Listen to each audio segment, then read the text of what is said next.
What's happening? What's up? And what's good, soul family? I am Elegant Soul Food, the consecrated nature baby, and we got a wonderful show for you today.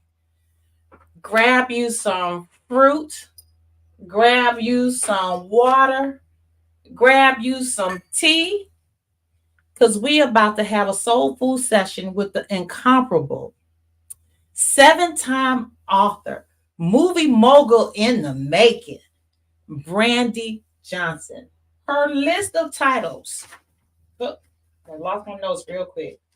Her list of titles include Spoiled Rotten, In My Girls I Trust, Trickin', What Your Girl Won't Do, Even Sinners Still Have Soul, Powder Blue, and Cleveland. Ladies and gentlemen, gods and goddesses, peeps and perps, please welcome my girl, my sister, and one of the real ones. We got a real one in the building. And we both said we're going to hold each other accountable to cussing as little as we can. But real one in the building, Brandi Johnson. Thank Yay! you. Thank you. Thank Hey! you for having me. Thank you I so much. am honored to have you here. It is an honor and a privilege. I remember meeting you back in the day. I've lived in several states. And I remember meeting you back in the day. And when I reflect on my visits and the places that I lived and the people that I've met, I can always say, that was a real one. That's a real one. I love real people. And it's Mhm. a pleasure. Thank you for sharing your life and your family with me over the years. Oh And we're yeah. going to get into this thing because you got a deep fan base. I remember when you first started off, we started off together and you kept trying to pull me along, kept trying to pull me along, and I had whatever going on. But to see you do what you do, I am amazed by you. I've been amazed by you since the very first time that I met you. I think I'm a try to find one of those pictures. I was bald headed at that time. Oh my gosh! Please don't do me like that. Please don't do me like that. Now, for those of you that haven't been on this channel before, I just want to let you know this is a place where I come on and I share um, real things. I share love. I share accountability, self empowerment, word power, and being real, right? And so, with that loving spirit, I have to bless this conversation by opening it with checking in with my girl and say, how's your wellness, Brandi Johnson? My wellness is. I'm going to say it's where it needs to be at right now. I, I've come a long way. I see you with your workout videos and the journey that you're taking with your health. And we were chatting earlier. I was eating a bowl of mangoes. She was eating a bowl of melons. I'm like, she my hero. If I could just be as diligent as this woman, I'd be a lot further along in life. But that's why we here talking to her. We're gonna get the recipe. And so you're a miracle in a lot of ways. And we'll get into that story where people can understand. So the next question I want to ask you is what are you doing for your heart these days? What am I doing for my heart these days?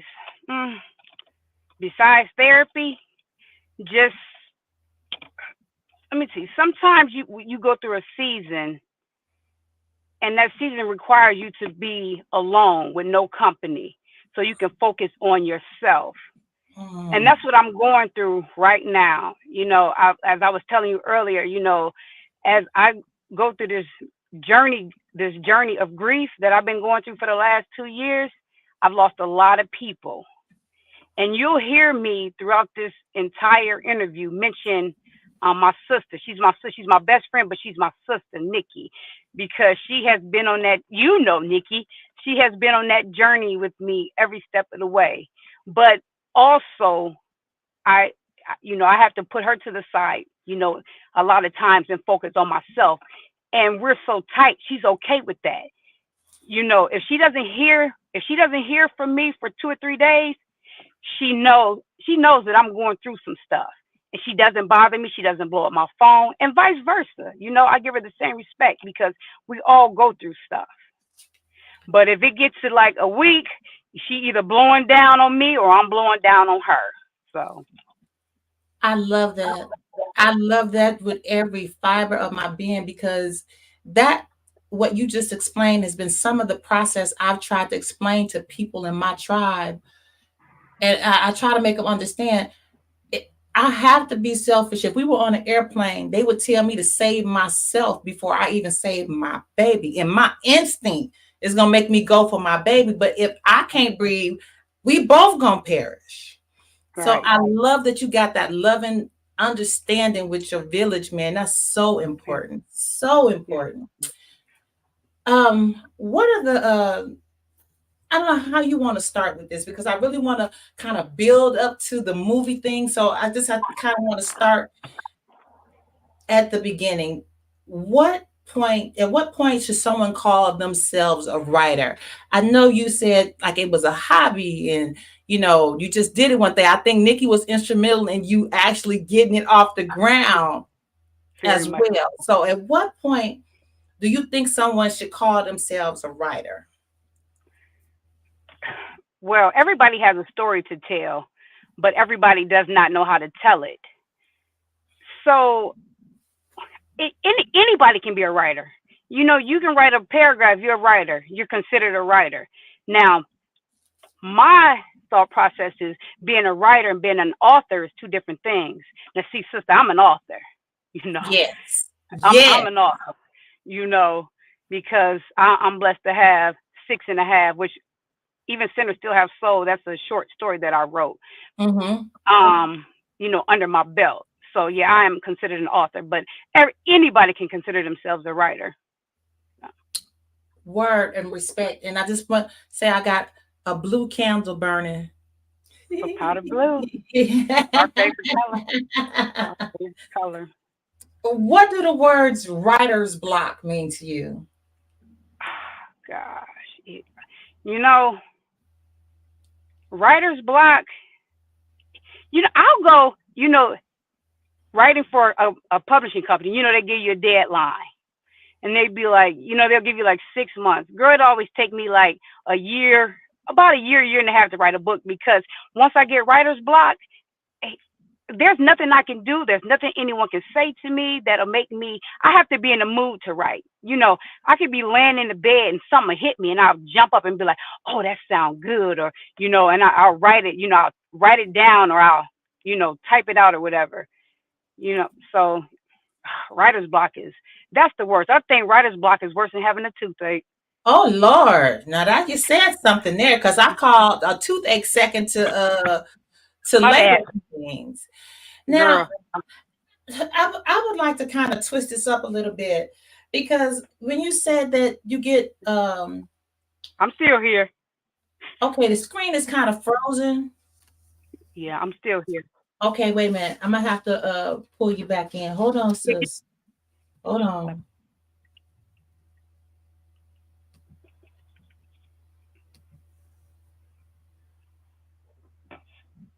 Okay, now I need to remove this one. Okay, I got you Yeah. now. So when you say you get up at 2 or 3 in the morning and that kind of stuff, I always say that when it's meant for you to do this journey, the things that you do, those are divine moments where God is just actually telling you what the next step in the process is. And I think sometimes, like you say, we're writing with a deadline, but when you just let go, that's when everything can really formulate and develop. Because I believe it's a divine process as well. Oh yeah, definitely. And have you found writing to be therapeutic in any ways for you? Now I journal, but as far as writing the story, it's not therapeutic at all. I It's get that. stressful because I have to think like my readers have to love what I write. I'm Yeah. trying to impress them. So no, there's nothing therapeutic about writing. Okay. Okay. So if you had to describe yourself in 3 words, what would they be? Oh, I didn't even give you a chance to prepare. I know. I know. We're doing you, this you didn't raw. give me a you didn't give me a chance to figure. Let me see. What would I can? Loyal,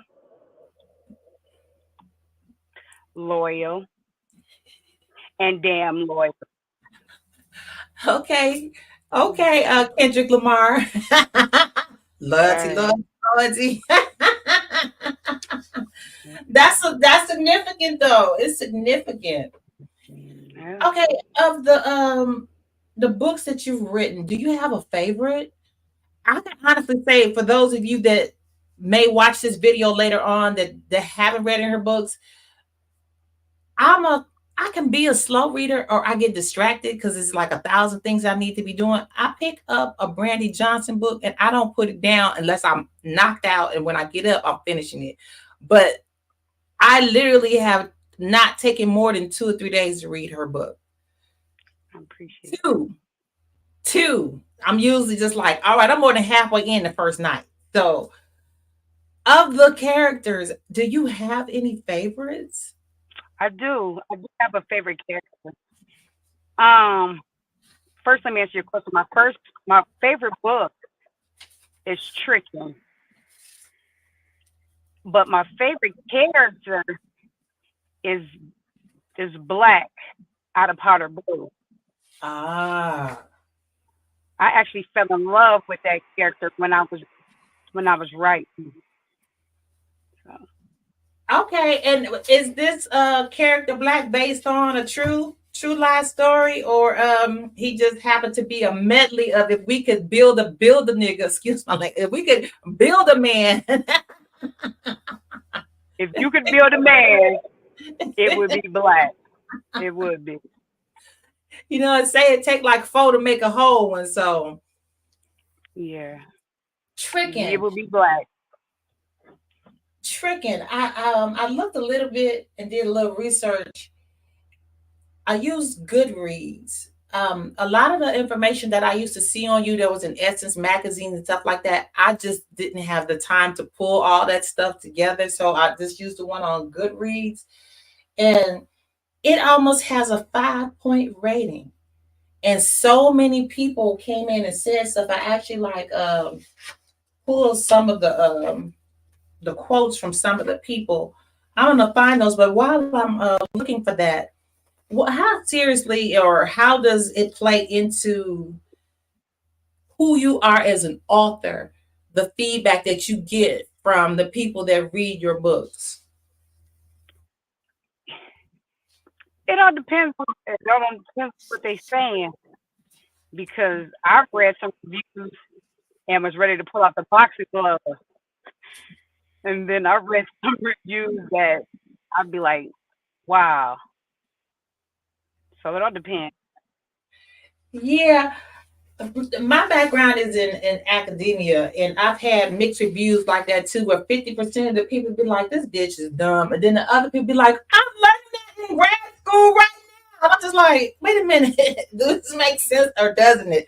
And the feedback that I got was, haters gonna hate.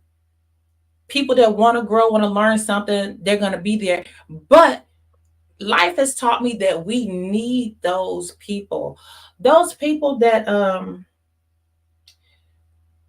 want to dim our light, or those people that don't understand, or those people that haven't had certain experiences break them open. Really, they're like background characters in a video game. You see what I'm saying? And so there, if you notice, if you've ever seen them or played them, you notice some they'll try to come in and jug you with a knife, or some they'll try to get in the scene and then they'll get knocked out the scene. It's the Yeah. same thing. These real people are just background players. They're supporting characters.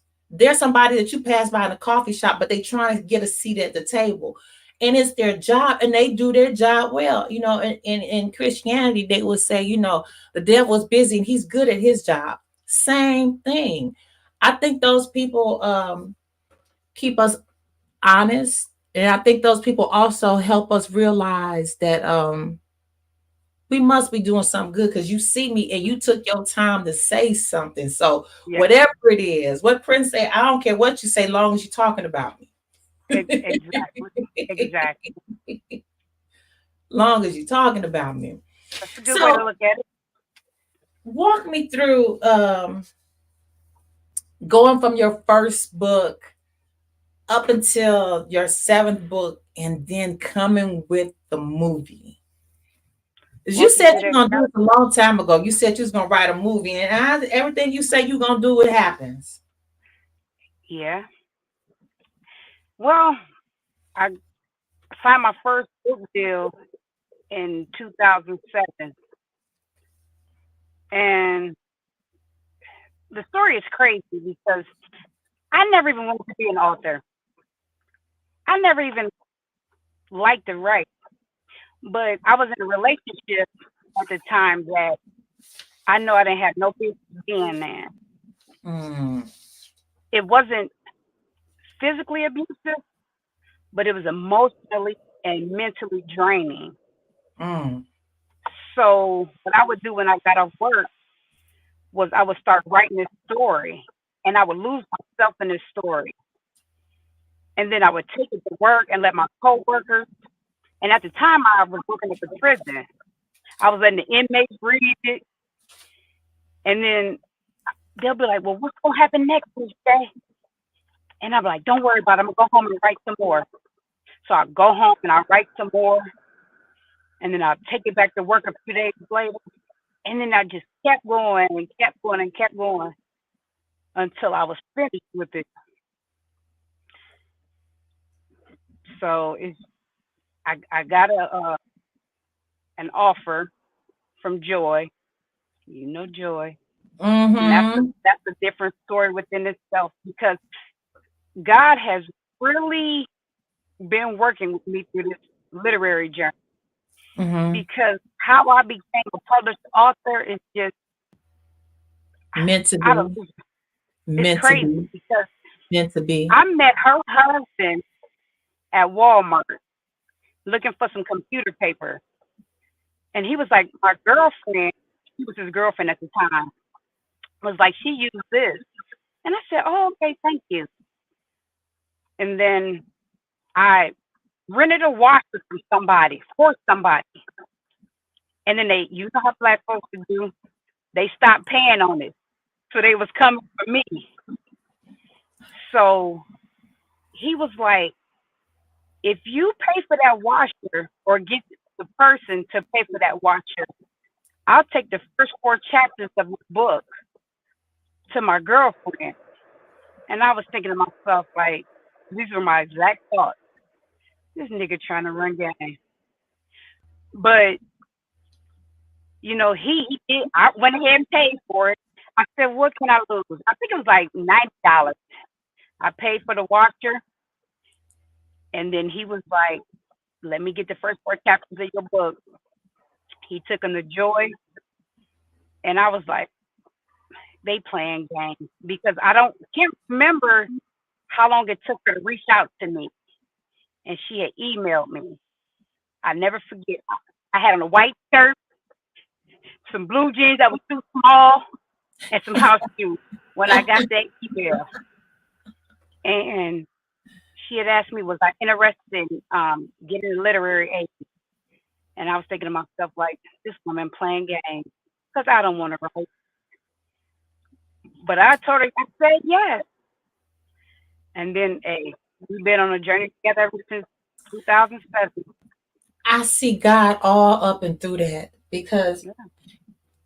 over the years going through things and people want to make it say like, oh well, if you're not um like let's say Oprah, if you're not doing the Oprah thing, then that's not success. And I said, baby, don't you know Oprah could have let God could have let Oprah get all of these positions and all of these situations and get all this money just to be in the airport, to pick up a pen that somebody dropped, to meet somebody that's going to change her world in a way that money could never Right. world, because ain't no U-Haul is going to be pulling up behind us, right? So just a divine going to look for some paper.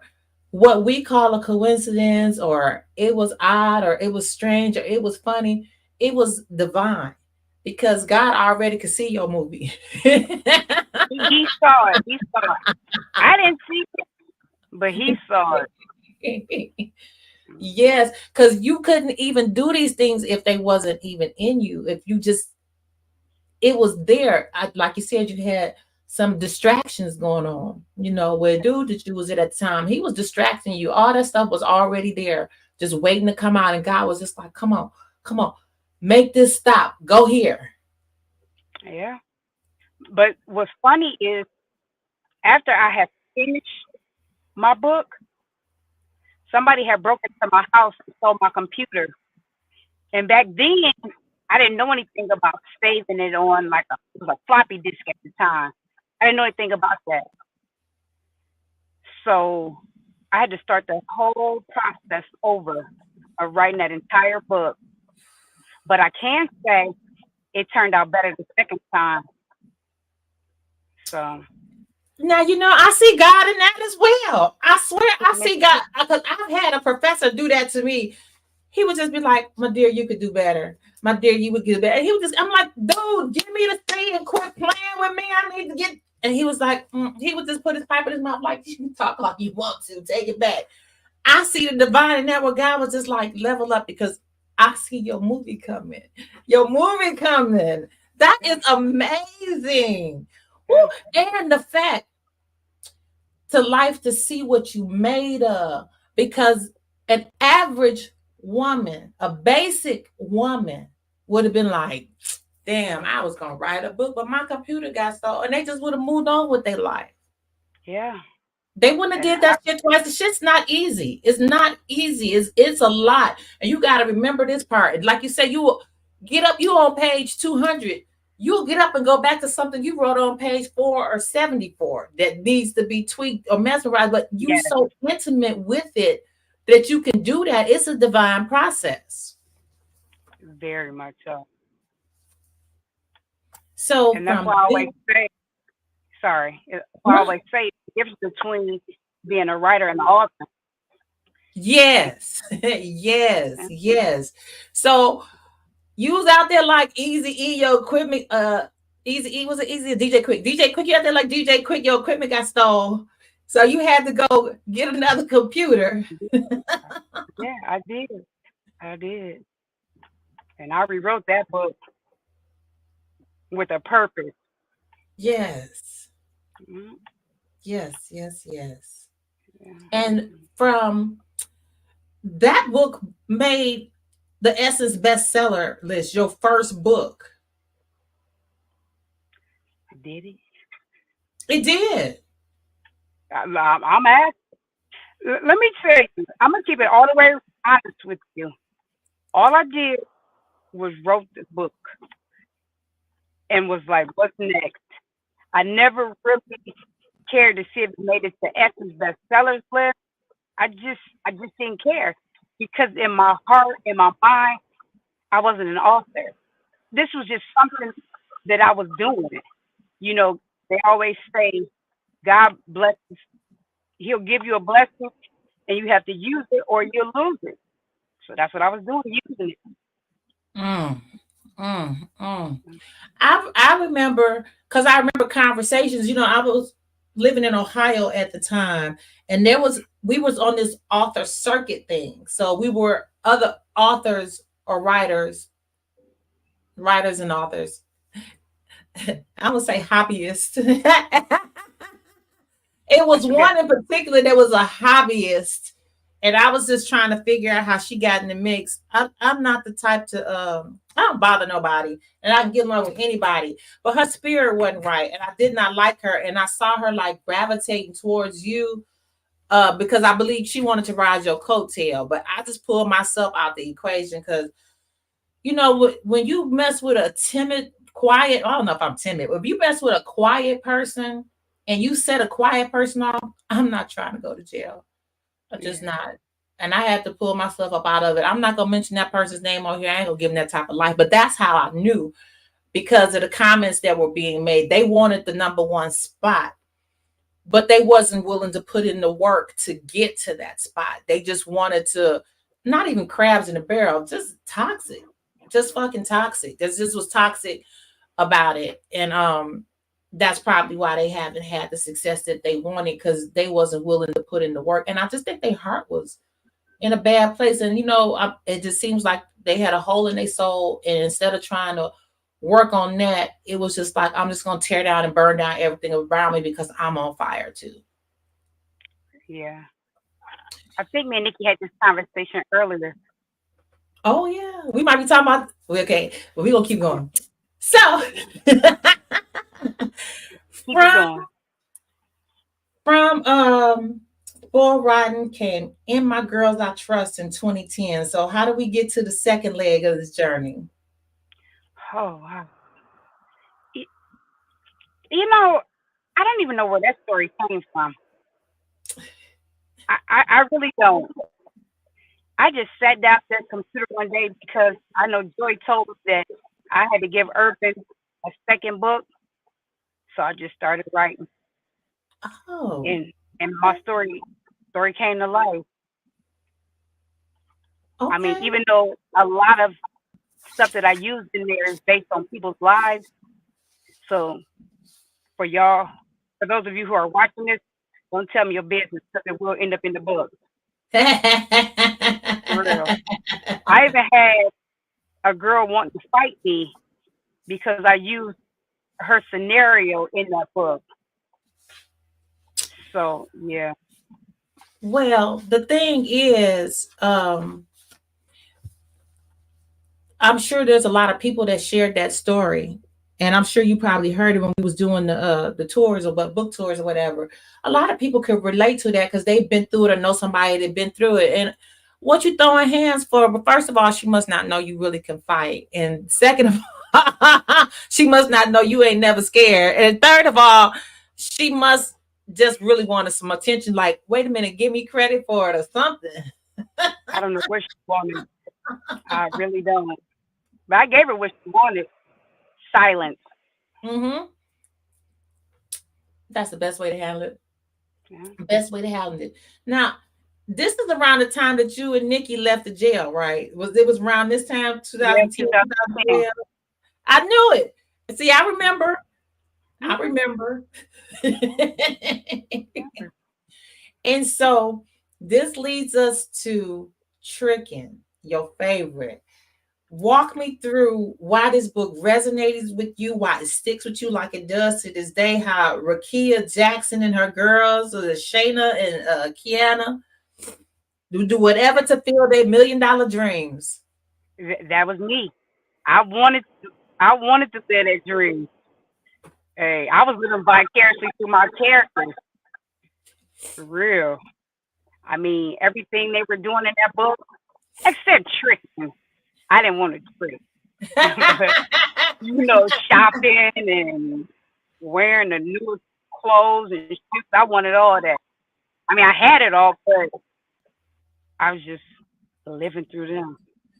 And that's why it's my favorite book because I Mm, see a lot of me in in those characters, except mhm. the tricking part because I ain't never turned my trick that I'm aware of. That's one of my regrets in life that I didn't. Not necessarily trick, but I should have did more when I was younger.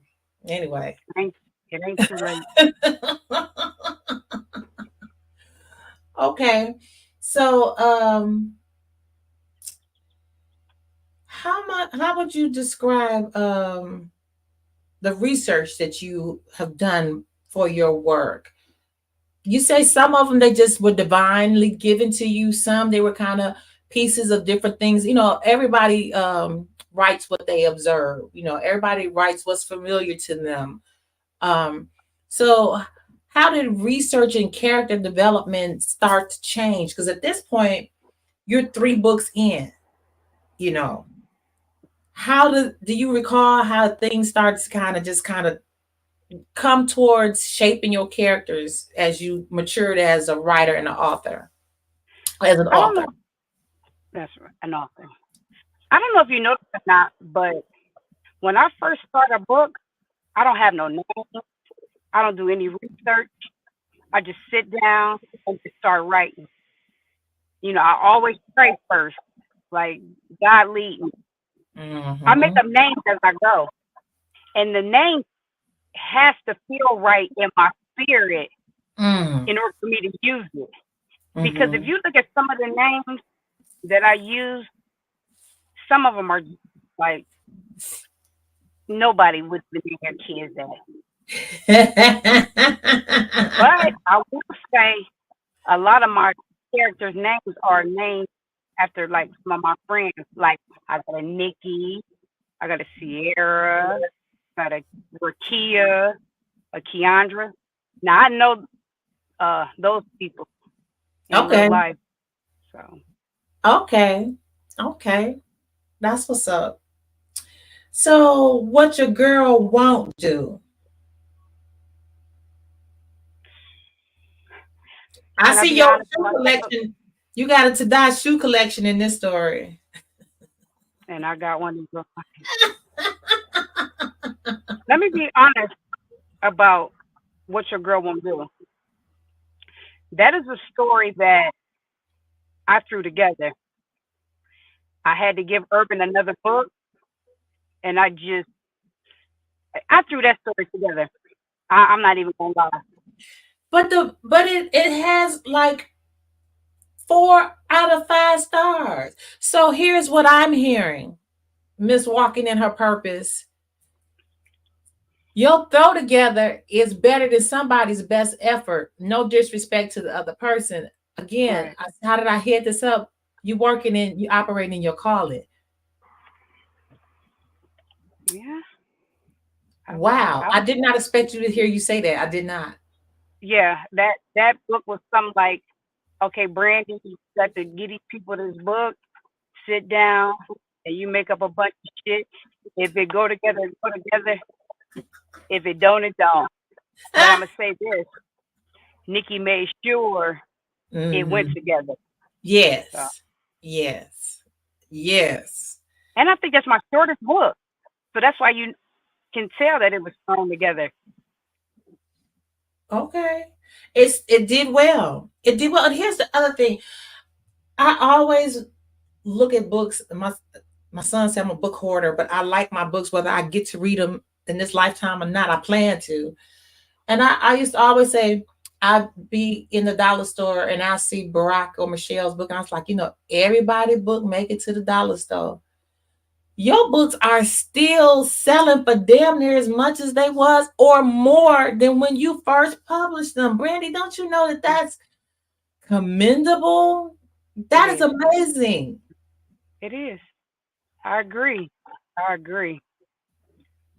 Hey, I hope my book take to the dollar store one day.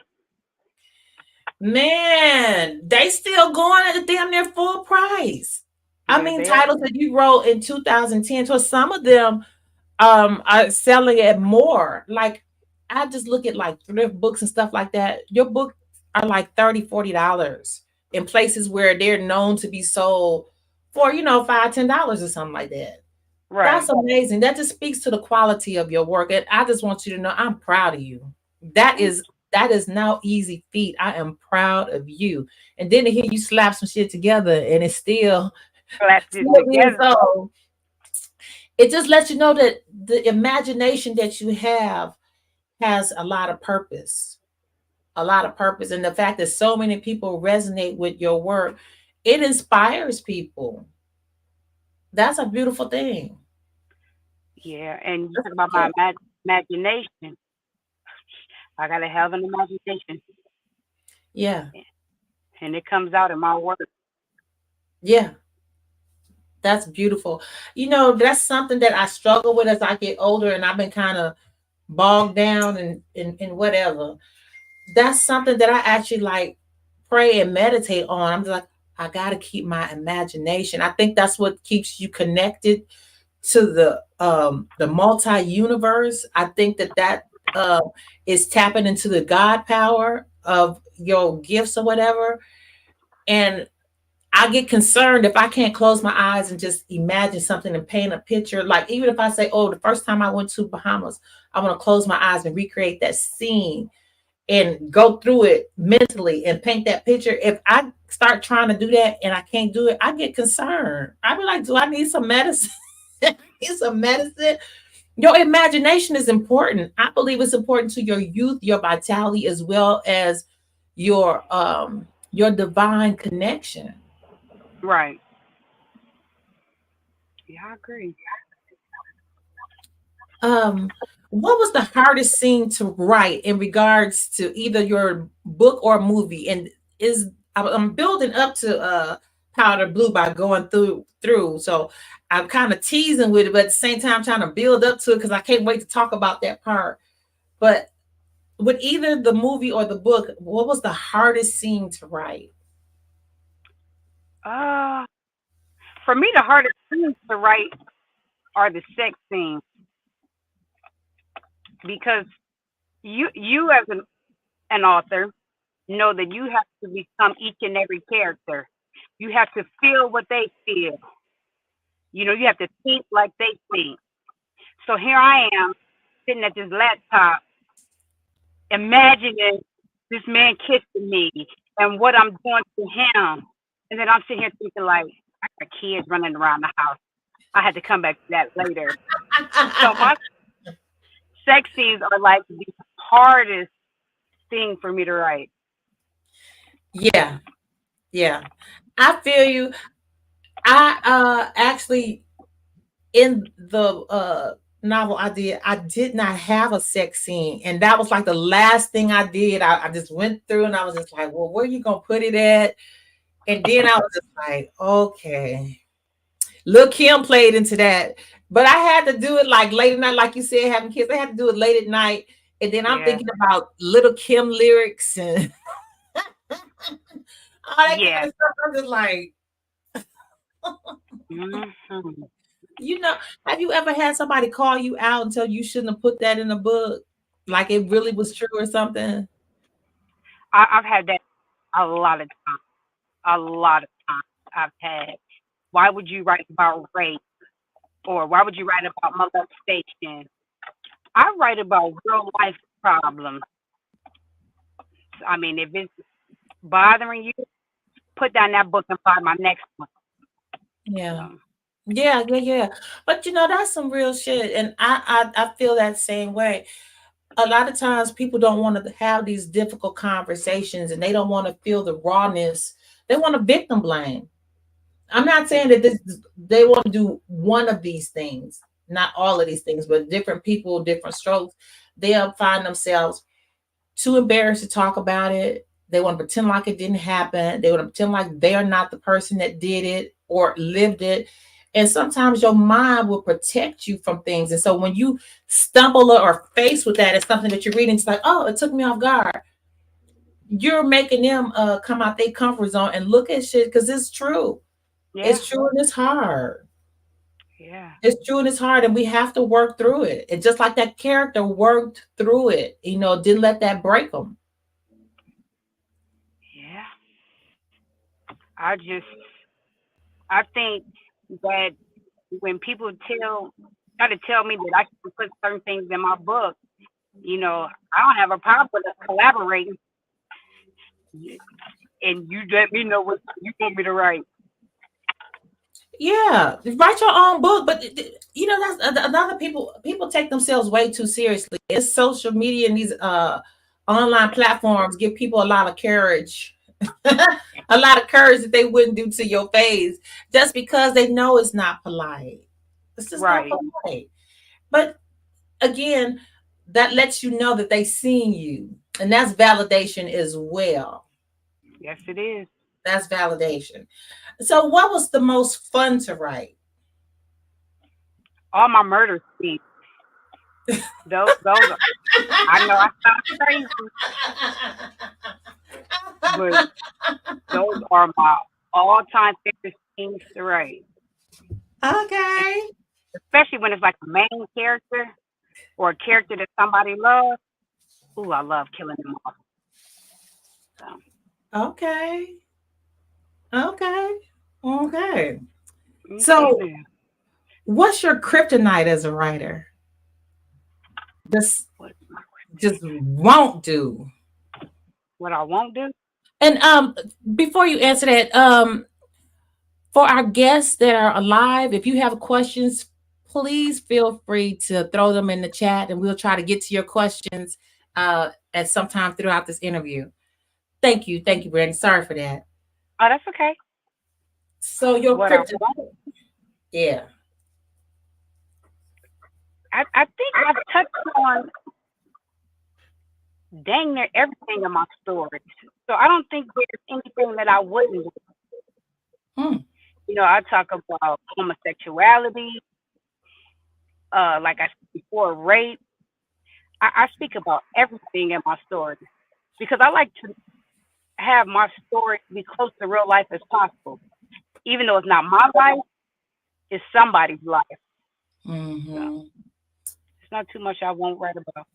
I have to say this living in Ohio. I lived in the Dayton area and I lived in the Columbus area. I don't like Columbus. I like the Dayton area and I like Cincinnati in the Cleveland area and out where you are. And the reason why I don't like pretentious people, and I found like the people in Columbus were very pretentious, they were rude, they were mean. People would be like, I can tell you're not from here because you're a nice person. So I said all that to say the type of stories that would happen in the news in Ohio is unlike anything in the world. And I've lived in 6 different states. I still watch the news in Ohio. I've heard some of the most outrageous, unfathomable things in Ohio, which seems like it will just be material everywhere. There's a lot of talented people in show business that are from Cleveland.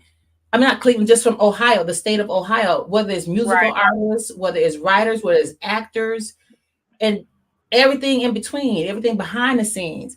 There's a lot of talented people there. And so I don't know, is it something in the water there, you think? What It is got it to that be stuff in the water because these foods here is crazy. But hey, I love my Ohio people. yeah, yeah. I do too. Um, yeah, I'm just wondering. It's so many talented people that I'm just trying to figure out what is it there. So then we get into even sinners still have soul. Now this is a collaborative project. Yes, it is. How did this come through? Somebody recruited you and they got your attention? My agent actually, Okay. she asked me if I would like to do a short story. It's actually a Christmas story. And even though I can't recall how many pages it is, but that was the hardest story that I had to tell because I had to take myself out of the person that I am and put myself into like a Christian because I couldn't cuss in this book.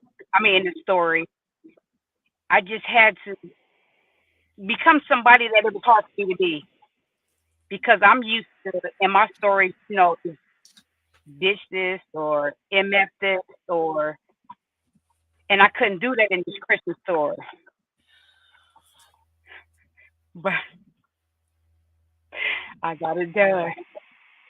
Well, I like to tell people this proudly. I ain't never been hit out. I've never been hit or cussed out or abused by somebody that wasn't a Christian. So essentially, this wants you to play this hypocrite role. Honest to God, because they're human and they do everything everybody else do. They just don't do it in front of everybody. And But more. I get it. I get it.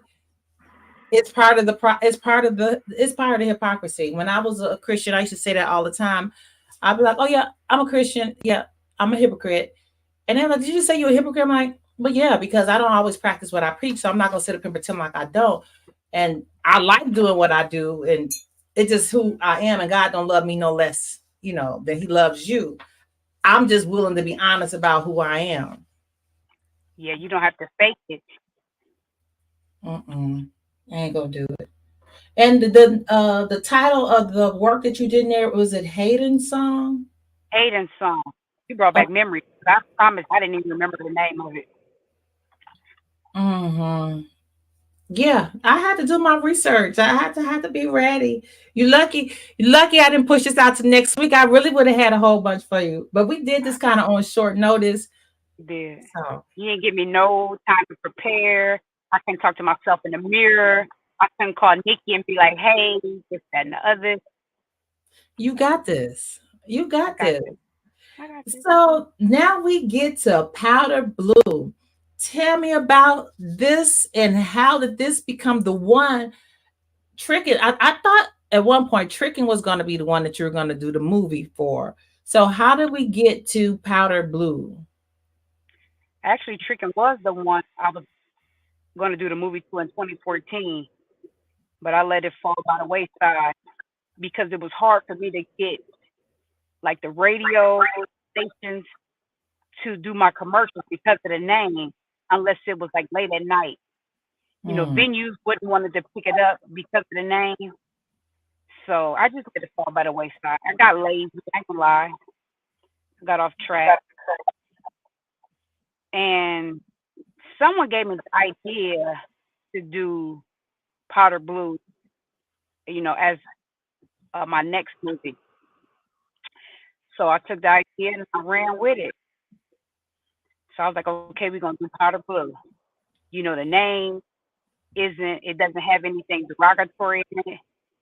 Not not people not knowing that Powder Blue uh was for the cocaine. It wasn't just the character's name or color, but I still could, get away with that with the name. So yeah, but I let even doing Powder Blue in the beginning. I was like, okay, I'm gonna do this movie, and I let it fall by the wayside again. And then I'm like, okay, I'm gonna do this movie. I let it fall by the wayside again. And then it took Harvey. I never forget. He was sitting on the couch watching TV, and he was like, "Brandi, you need to stop playing and go and finish Powder Blue. Turn this book into a movie." He was like, "Your friends will help you." He was like just encouraging me to get this movie off the ground. And I'm like, okay, yeah. Anyway, still waving him off, but he was on my ass. So then that let me know that okay, I got this man pushing me. So then I start, reaching out to certain people. Like I want to do this movie. My friends were on board with me, and I started lining stuff up, like my cameraman, the sound guy, my actors. I knew that my characters had to look a certain way. Every last character I got, I envisioned them, and that ain't nobody died because every character turned out to be the perfect fit. But on this journey, as I was going on this journey, because baby, my life has been a journey. God took me on this journey. I lost my camera guy, I lost my sound guy, I lost a couple of actors. I mean, everything we was putting our hands on was, my God, was falling through.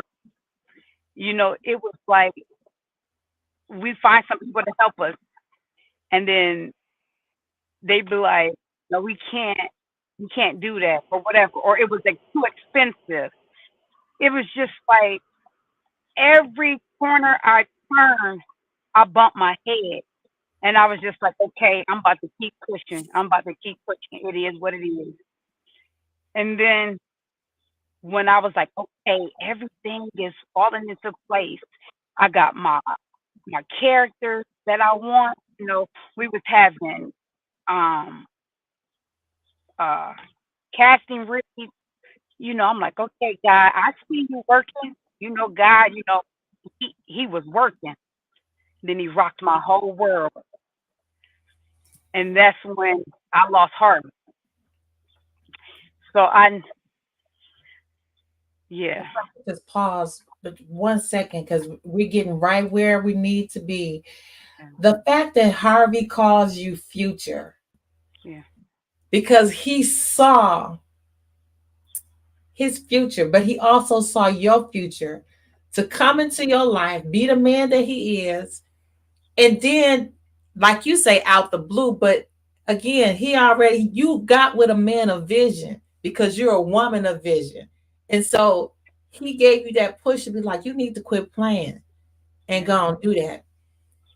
So to get to the point where everything fall in place and then have the love of your life transition, we're not actually flesh and blood, we're flesh and blood and spirit. And so Right. love never dies, and he's still there with you, and he got the best seat in the house, and he gonna be there Right. opening night.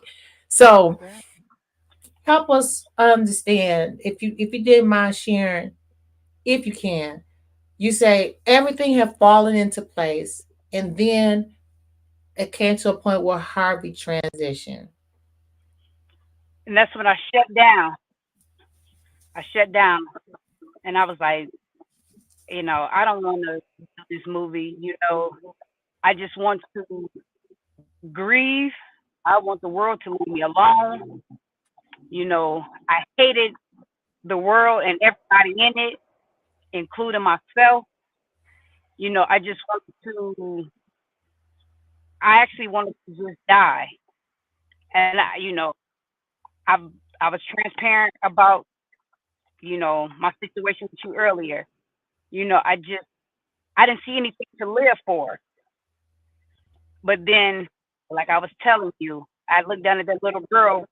She said, "Mommy, I love you," and that shook me. Like, okay, I got something to live for. And I talked to my friend Connie, and she was like, "We need to get back on track. You need to uh, get back to working on powder blue, because that's what Harvey would want. That's what he wanted."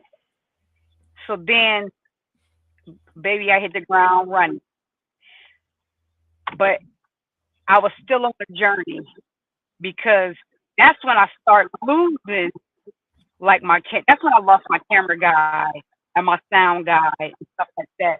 Everything I put my hand on, it just God was like, no. But I'm like, yeah, God, this is what we gonna do. But God was like, no, this is not what we gonna do. So I just kept bumping my head until one day I was like, God, what am I doing wrong? I asked him, what am I doing wrong? And he was like, what you're doing wrong, my child, is you're not letting me lead. Hey, hey, hey. Yeah. So then I had to like take a step back and was like, okay, God, it's all you. It's all you. My favorite saying is obedience is better than sacrifice. So while we feel like I'm putting in the work, I'm sacrificing, I'm doing this, it's just like I didn't ask you to do all of that. I Right. asked you to do this, and this, but you want to add this. Yeah, yeah. Yeah, I mean, and that's how it happened yeah. because he was like, what do you want? I'm like, okay, God, I need a cameraman. He gave me a cameraman. Shout out to Ramen James Productions, David Kerr. He's the best in Ohio. So he gave me the cameraman. I was like, okay, God, I need a sound guy. He gave me a sound guy. Shout out to Angel, Dee Dee, whoever held that microphone. Shout out to y'all. I said, okay, God, I need locations because I only got 2 or 3 locations. God gave me every location that I needed. Shout Yes. out to David, Nikki, Marcus, and I mean, if anybody else who let me, Eddie, anybody else who let us use the location, hey, I appreciate you. I was like, okay, God, I need $1 million. He didn't give me that. Not Yet, yet. yet, Not yet, yet. Not yet. times 10. Yeah, we working on that. He working on me. He know I ain't ready for it because I ain't gonna do no but taking them buying $1 million worth of shoes. But get ready for it. Get I'm ready I'm oh, for it. I'm Get I'm ready ready for for it. it. Get ready for it. Get I'm ready ready for for it. it. Yeah. I So I strongly suggest that when you get it, you just do nothing for 3 months. Do I nothing got for 3 months and come out stronger. I got you. I got you. But like I said, this has been a journey. Oh, I can't forget, baby. He blessed me with the best assistant director that a person could ask for. Cynthia P. Carr, I love you because she came in on this project and she got us together. She put everything into perspective. She got us on the straight and narrow. Even though there was a lot of times I wanted to fight her, hey, out of love, but I had to think about it at the end of the day. This woman knows what she's doing. She got us together. Yeah. And God blessed me with her. He blessed me with her. So Yes. I love you, Miss C. That's how God do. And same thing with the right journey. God just start putting all the people in the places and where they need to be. And anything that fell off or fell away, it was Again. supposed to.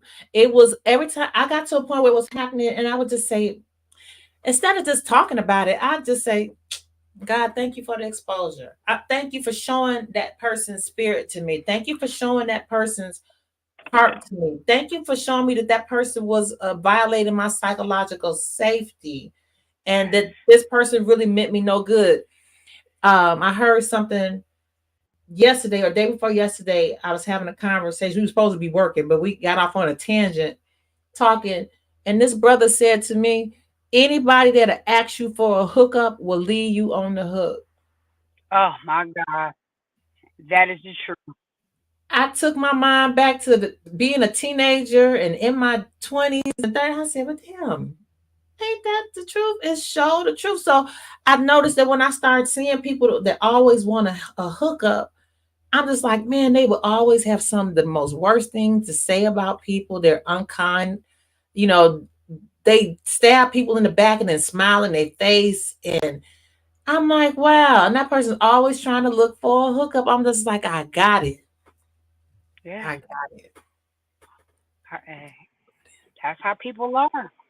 And they needed to fall off, Brandy, because they can't go with you on this part of the journey. It- And that's so true. And I always say that, I had people, in my circle that God opened my eyes to feel that they're just here to hold on to your coattail, but I'm about to shake them loose. And he did just that. And I'm not mad at him about it.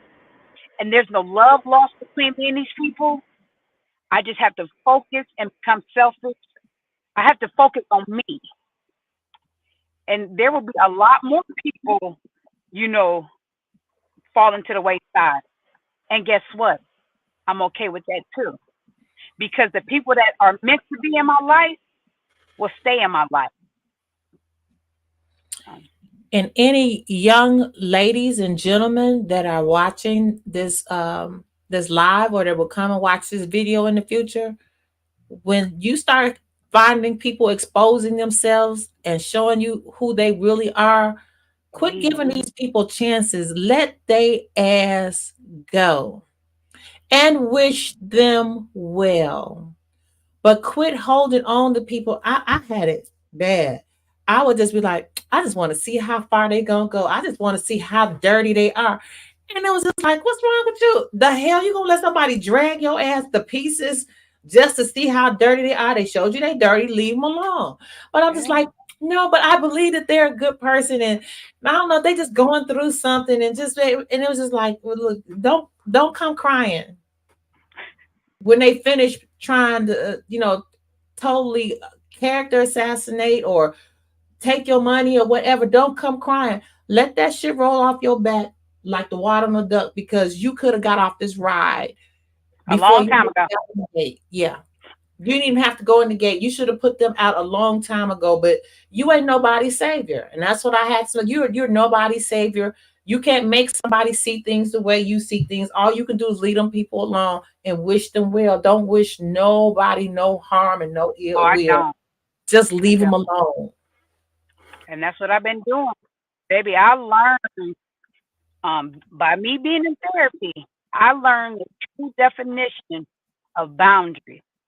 Mm. Maybe that's the best thing that could ever happen to me. Boundaries, putting up boundaries. Because I'm only gonna let you do so much to me before I cut you all the way off and still sleep good at night. Unapologetic. Yeah. Unapologetic. I've been doing it for the last 2 years. I've just been, then you think like, what you been friends for all these years, you know,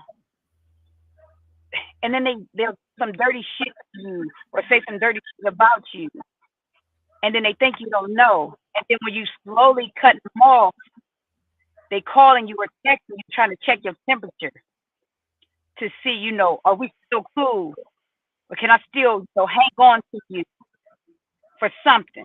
Mm-hmm. No, baby, that was the old Brandy. This the new and improved Brandy. Mm-hmm. Mm-hmm. My friends know me now as Brandy motherfucking Johnson. Sorry, that's me for real. I I wanna I wanna apologize to you. Over the years, I left Ohio. Oh God, it's been over 10 years. I wanna just apologize. I've been very fond of you and your family and your friends, and moving around and raising kids and just running all over the damn United States. I have missed out on a lot of time and opportunities. Um, Thank God for social media where I was able to keep up with you. When you talk about cutting people off, I have changed my numbers. You know how many numbers you can have. I've changed my numbers sometimes 3, 4 times in like 3, 4 months. As soon as that person get my number, y'all be like, change it. And I was like, stop running from these people. Just shut it down. So that's what I started saying. This is the last number I'm gonna get. I'm gonna shut it down. But I wanted to apologize for just kind of being in my own skin, and that second child wore me out. That girl, this your first girl. Girl, them girls, she almost took me out. Well, I don't know where the smoke. Oh, I'm trying to see where the smoke is coming from. There's nothing. Oh, the candle went out. Okay, excuse me, because I was like, something weird happening in here. So yeah, I just kind of got stuck in my own head or whatever, and I haven't been able to just kind of be joy in the comments, man. But anyway, I haven't been able to keep up with everything, and I really it hurt my heart when you were sharing with me some of the experiences that you went through. I could feel you on social media, and I would make my comments or whatever, but I didn't stop in what I was doing and just call you. I didn't stop what I was doing and say, do you need something? So I want to publicly apologize to you for that. Charge it to the head, not the heart. I had a lot of shit going on myself. But I'm trying to get better at that because I don't have that many people that I really genuinely, I want to say fuck with. Might as well just say it ain't Might that as many well. that I can't say I don't value them. They just don't have a place in my life that Right. suits my spirit where I'm not vexed to the point where I'm just like, I don't want to have to suffer through this relationship. I don't want to have to suffer through this connection. Right. And letting go of relationships of people I was friends with 40, 50 years. And I'm just like, you can't not have this relationship. You've known them since you was this big. You can't not have. I'm just like, there's nothing there for you. You gotta You let it go. you gotta So let it go.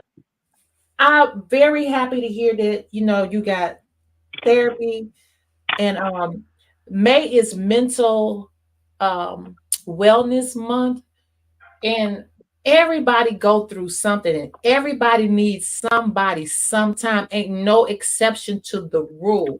Anybody that want to try to make it seem like that they don't, they're probably the biggest perpetrators of violating other people's personal and psychological safety. So Right. what what would you say to somebody that's on the fence with getting therapy? There are people that make excuses, they think they're strong, or they just want to go to church and they don't want to do anything outside of church, or they are struggling financially and they're making excuses, or whatever the excuse may be, where they just don't do it. Would you be willing to say anything about, they got to be a black female, or they got to be a black male, or I'm just like, you got to find somebody regardless, at least get on the journey. Just what would you say from your experiences? Is it something that you could share with somebody that's listening that could just bless them? Let me say this first. You didn't have to apologize to me for not being there for me, because life is life, and the phone does work both ways. So it's just not your fault. It's our fault. And so I apologize to you, because I watched you as well on social media go through things, and I didn't reach out to you to ask you if you needed anything. So I apologize. And I love you, and we're gonna do better. And we got We this are. video as evidence. That's right. We gonna But do better. we gonna have to. But as far as therapy, I didn't think I needed therapy. I always thought, and I'm not saying this in no um racist way. I always thought white people went to therapy. Mhm, That's how we was brought up. You mhm, know, if you're going through some stuff, pray about it. You know, you take it to God. You don't go sit and lay on somebody's couch. But my traumatic experience, the way I was thinking, the thoughts that was running through my head, I knew I had to talk to somebody other than God. I had to talk to somebody face to face. You know, I had to talk to somebody that was going to talk back to me. You know, even though God talks back to us, I needed somebody to hold a conversation with. I needed somebody to be like, Brandi, you tripping. You know, I needed that. And I needed it to be a black female. I needed to be needed it to be somebody who been through something in mm, their life. mm, And baby, my therapist, she is the bomb. She done been through some stuff. She done been through some stuff. And I found her, I chose her by looking at her pictures. Even though she was very beautiful in her pictures, something in my spirit said, she done been through some stuff. Her mm. man done cheated on her. He done stole money out of her or something.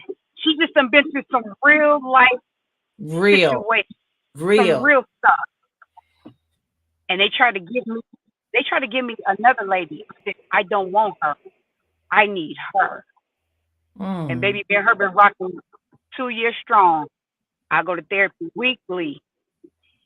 And I encourage any and everybody to go to therapy, because you can't always talk to your best friend, or even though my best friend know everything about me. I mean, even some stuff she don't want to know, I still tell her. But there has to be somebody out there that you can talk to, somebody that you can feel that you have to feel comfortable with. Like I said, I needed a black woman. I needed that, and I'm glad I got her. And I know she's gonna be watching this. I'm glad you did too, because even if you watch, like, there's the Black Lady sketch show and different TV shows, or just talking to different people, there are not enough black therapists to go around, and a lot of people are not getting the help they need because they're waiting to find one that just graduated or something. I don't know where you're going to find them. I think one of the beautiful things about the pandemic is that they had the opportunity to get online services, and you could Yeah. find therapists online, but it's not enough to go around. So, what would you say to somebody that is on the fence and they've been looking for years for somebody Black, I started saying, look, get you an Asian. Again, I said, well, get you just like you. Use your discerning spirit and find somebody that's going to be able to meet you where you are and let them carry you till you can do something different. I found mine on Google. I put in black therapist, and baby, she popped up, and I was like, okay, this is what I need. She is who I Is, need. is this online or local? Yeah, no, we were online. Oh, see, I didn't even Yeah, know that. I didn't even yeah, know that. Okay. yeah. She's online every Saturday. You see, I'm in my car now. I sit in my car for hours. When we're in our therapy session, all winter long, summer, fall, I'm right here in the car talking to her. I be here talking to everybody. But all you gotta do is Mm-hmm. Google it. Okay. I hope this blesses somebody that sees this video. You don't have to do it alone. You don't. You don't. Believe that God is going to put somebody in your path that's going to help you get you where you need to be. Not to say it's going to be a straight line, but it You could never know. be. Make the first step. Yeah, yeah, definitely. Like I said, there's somebody out there that's willing to talk to you, that's willing to that will relate to you and what you're going through. Because I tell my therapist everything. Because honestly, she's my third best friend. I always tell people I got three best friends. I got Nikki, I got Lo, my male best friend. He get on my goddamn nerves, but that's my best friend and my therapist. So, That's beautiful. That's a lot. That's a lot. That's a beautiful. That's beautiful. Because a lot of people, if they be honest, they can't say they got one true friend. So that's beautiful. yeah. I Beautiful. know I know I can go to Nikki and Lo for anything and they're not gonna tell me what I wanna hear. He's more brutally honest than she is because this ain't even got nothing to do with nothing. I was telling him about this guy I like and I showed him a picture. He said his beard don't connect, best friend. And just, he just kept talking about it. So I didn't even like the dude no more.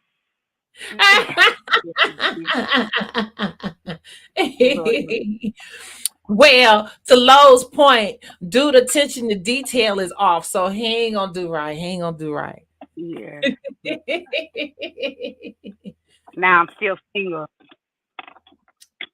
All things in time. All all things in the time. We'll time. we'll we'll touch on that one the next time. I want to get back to powder blue before we run out of Yeah. time. Yes. Powder blue, talk to me about making it from paper to picture. You got these people in place. Y'all was holding auditions and casting calls. I don't know why I expected a personal invite, but I wasn't able to come anyway because I always said when you make a movie, I want to be in. I just be a back down character. I just sit at the table.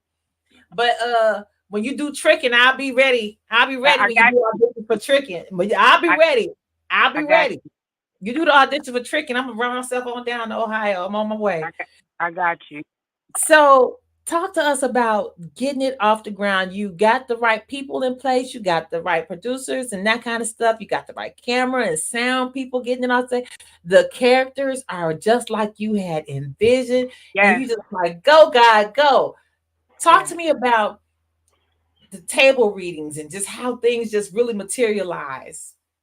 The thing of it is, we done everything over Zoom because it was because I got people in Cleveland and Akron and Columbus, so we done a lot of reads over Zoom.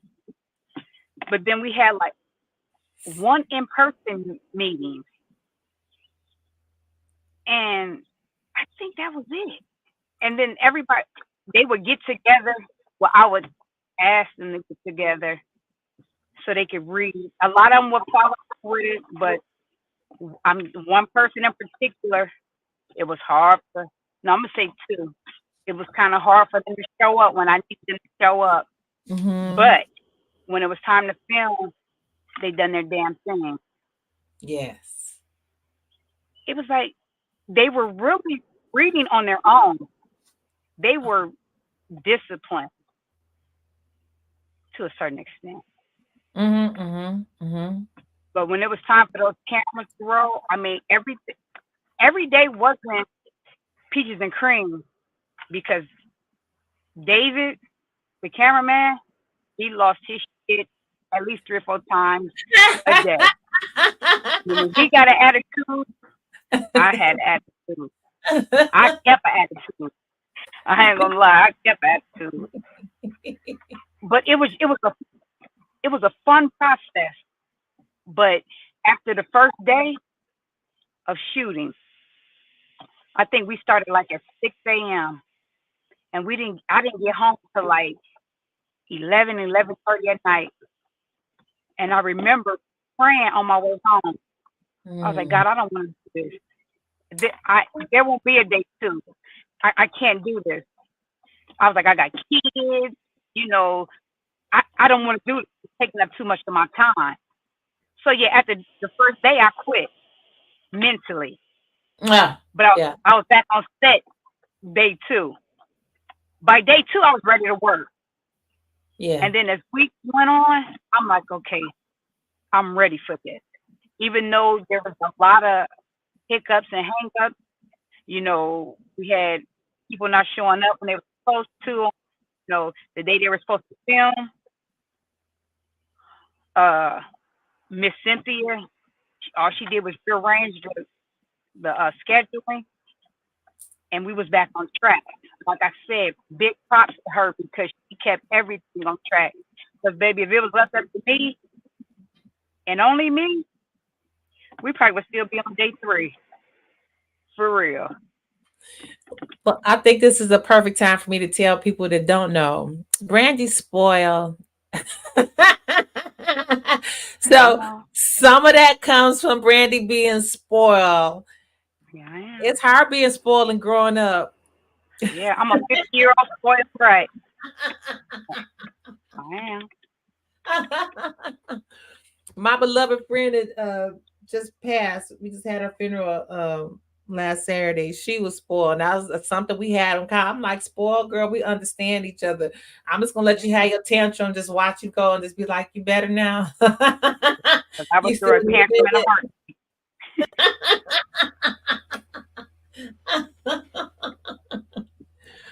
So day three, and how long did it take you all to shoot? You all started shooting when? We started filming July 21st, and we got done October 30th. The final scene was my scene, October 30th. But we only 2023? filmed, sorry, 2023? 2023. Yeah, Yeah, okay. 2023. Okay. And we only filmed on we started like Friday, Saturday, Sunday. Then it went to Saturdays and Sundays, which was cool. It worked out for everybody because this real life. We got jobs, but it worked. It worked out. It worked out. So it didn't take us that long to film. Okay. Good. And so now you guys are at what stage in the process? We are in post production. We are editing. And when I tell you, and I'm not saying it because this is my movie, everything is coming together. And the crazy thing of it is, the guy who filmed my movie, he's also editing. Shout out to you again, David. I'm in this James production. Yeah, it's coming together. And I love it because it's very anal. Very anal. Everything has to be done right. Mm. You know, Cynthia and I, we're there majority of the time when he's editing, and I be behind him making faces and rolling my eyes because I'm like, how come this nigga ain't done with this scene yet?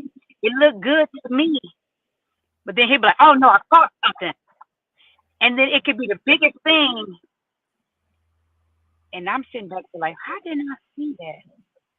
It's because he needs everything to be perfect. And I love that about him. And I love scenarios like that. I love it. It's perfect because you have to think about the body, and you guys are operating like a body. The eye doesn't do what the nose does. The lip doesn't do what the thumb does. The thumb doesn't do what the toe True. does. Toe doesn't do what the knee does.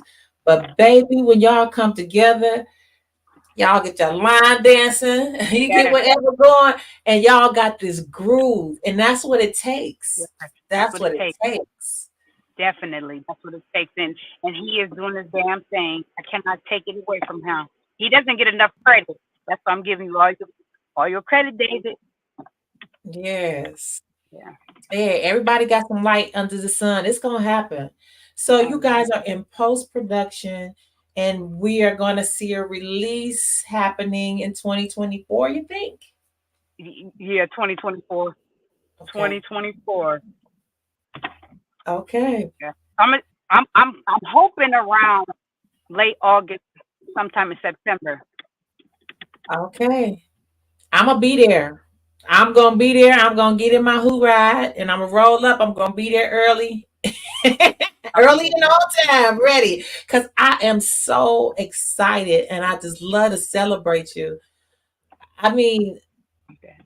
it's been an amazing journey, and people don't know that you are a miracle. You are a miracle walking, and God leaves a little miracle in all of us, and a lot of people don't acknowledge it, and sometimes people don't share it, but you are a miracle, and your journey has been so amazing, and I'm just excited about your future and how everything's going to shake out. And I'm just gonna be like, I told you, I knew when I first met her that she was gonna do the damn thing she said she was gonna do, and sure enough, she has.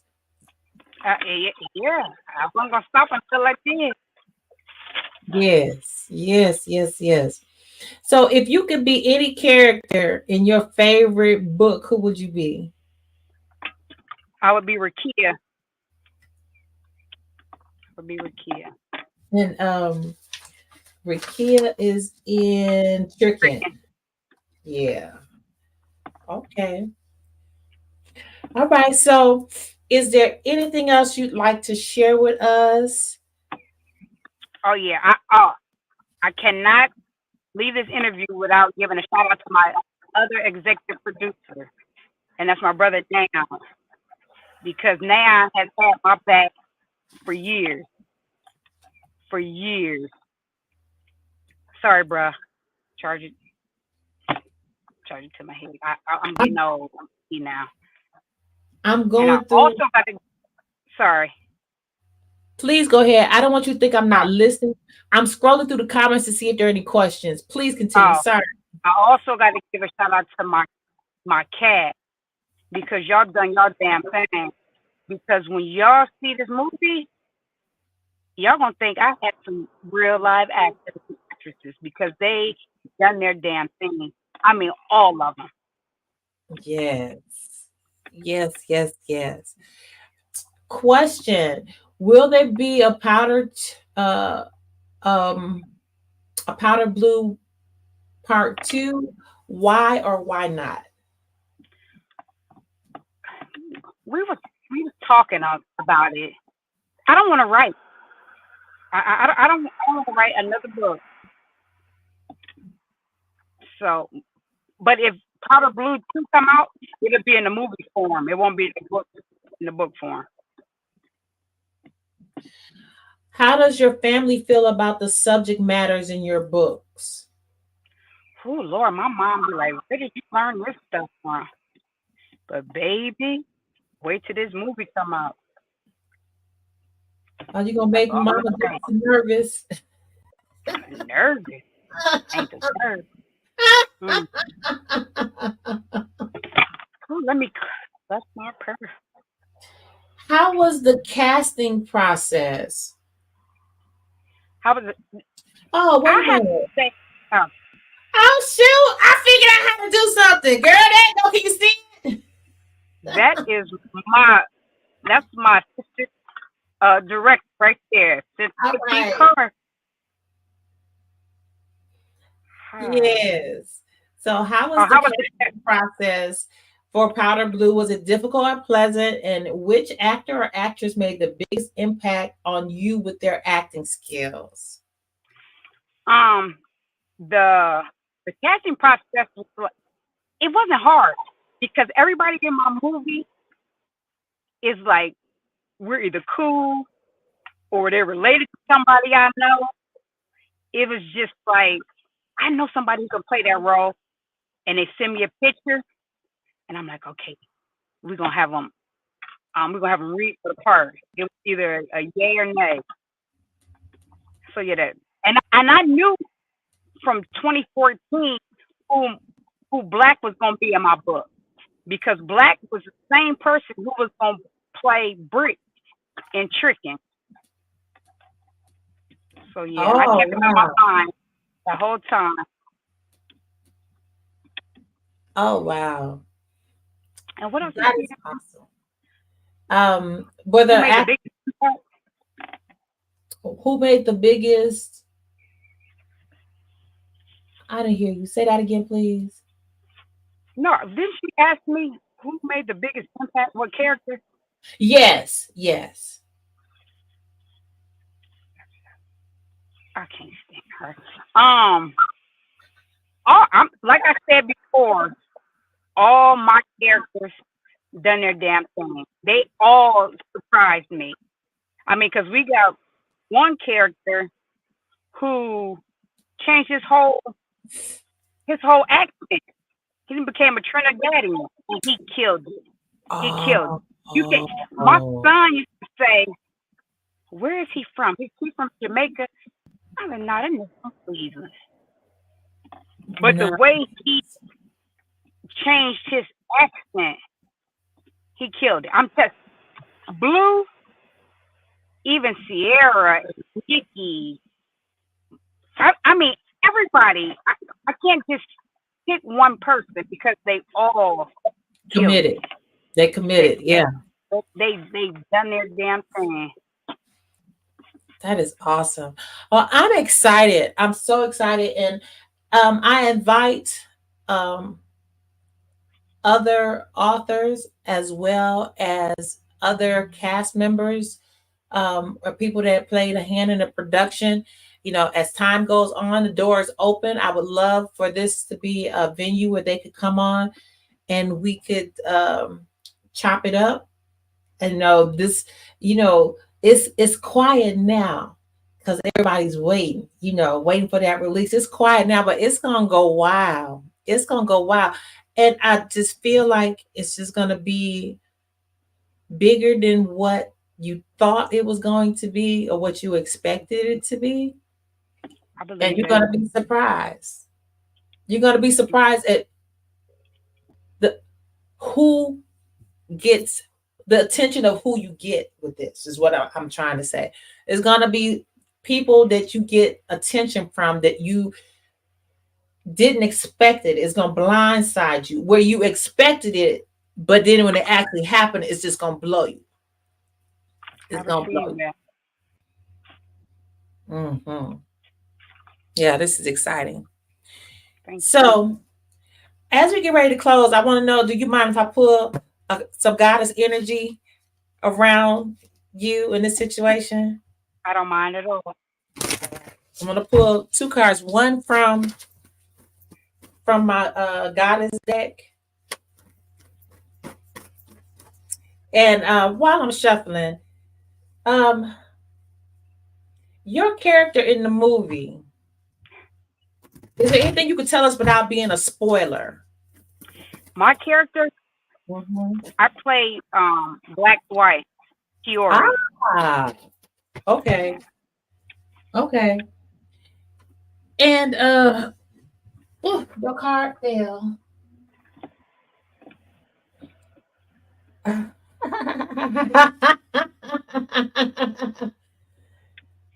Can you see that? Yeah, what is it for? I ain't. You got Medusa. Medusa, and don't get it twisted. Don't, I see the face you making. Wait a minute. Be open. Be open. I'm open. This is fire energy, which fits you because you're airy. Yes. And Medusa is feared as vicious, as a monster, as a bitch. And the truth is that this goddess is sacred, and she's the goddess of wisdom, and she's epic and fully justified. The guidance here is you are pissed off and petrified, angry and shaking, but underneath that, you are hurt and heartbroken. Feeling undervalued is overwhelming. You can't stay silent anymore. Let your joys, hopes, and beauty rage on.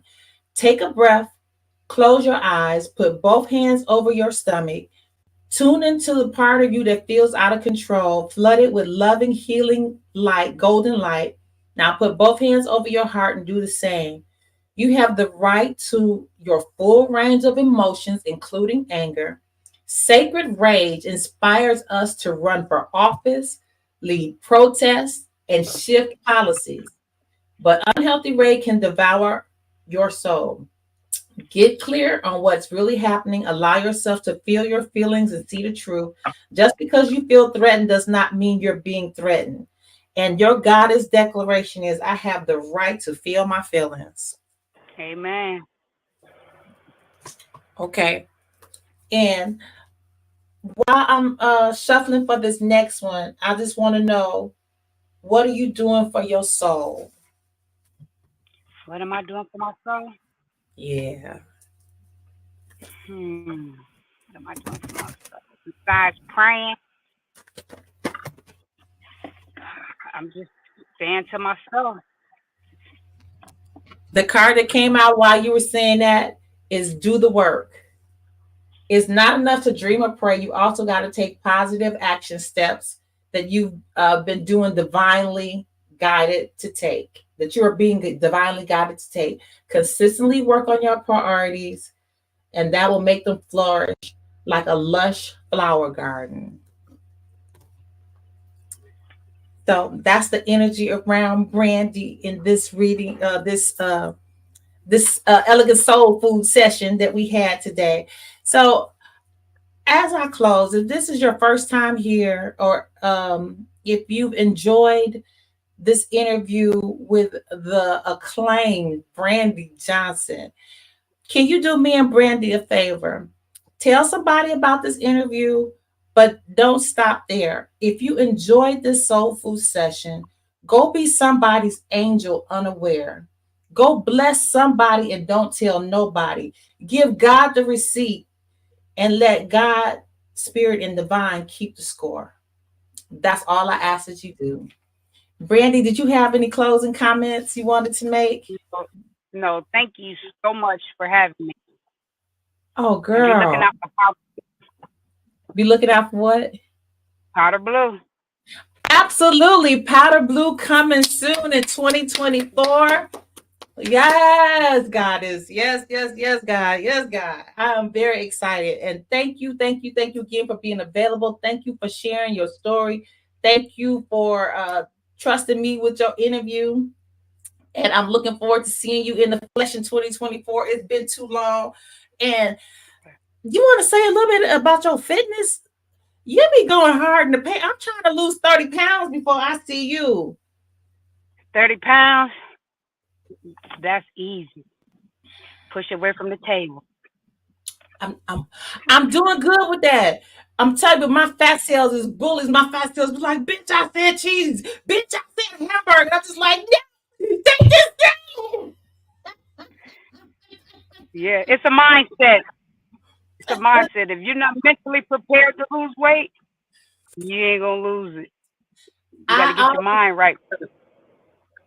Yeah, when it hit, it's getting better. Like you say, the discipline, it gets better and better. But you are so driven and so disciplined. I be seeing you on your picture. I'm like, she is like dripping sweat. I don't know about the working out. I do go walking. I walk a lot, and I've started swimming. But I've got to take it up another notch, and I know I got to do it. Yeah, you got to put your mind to it. I have a lot of people motivate me. You inspire me. I want to come to the gym with you. This and the other. Mm-hmm. Mm-hmm. Mm-hmm. It don't happen. You got to be disciplined. You got discipline to work out with me. Yeah, well, let me get myself together so maybe when I come to the movie premiere, I'll be down there long enough to go hit the gym with you. So I gotta get myself Yeah. ready. I'm not gonna do. I'm telling you now. I don't care how much discipline I got. I'm not. I'm not Brandi Johnson. I'm gonna do the best that Ray Turner can do. Yeah, definitely. You got to do what you can do. But I'm gonna get myself in enough shape that I can at least do it with you. Because I promise you, right now, I'll just be like, "Girl, go look." I'll be like, "Girl, Brandi, hey." I'll be somewhere recording you. You is crazy. So that's my commitment. I'm gonna push myself. So when I see you at the movie premiere, when I come down for that, I am actually gonna be able to go to the gym with you. If I can just hang for a few minutes, I call that success. You'll be able to hang. Because 10 we ain't going minutes. to do nothing but talk. We're gonna talk and work out 10 minutes. I'll give myself 10 minutes. And after that, I just become your fan. I just become your groupie. That's fine. That's fine. I love you. I love you too. And thank And you. thank Thank you. you again. Thank you. So until real soon, we're gonna do better, right? Yes, we are going to do better. I promise. All right. That's for you. Love you. That's for Charlie. Thank you guys. Talk to you soon.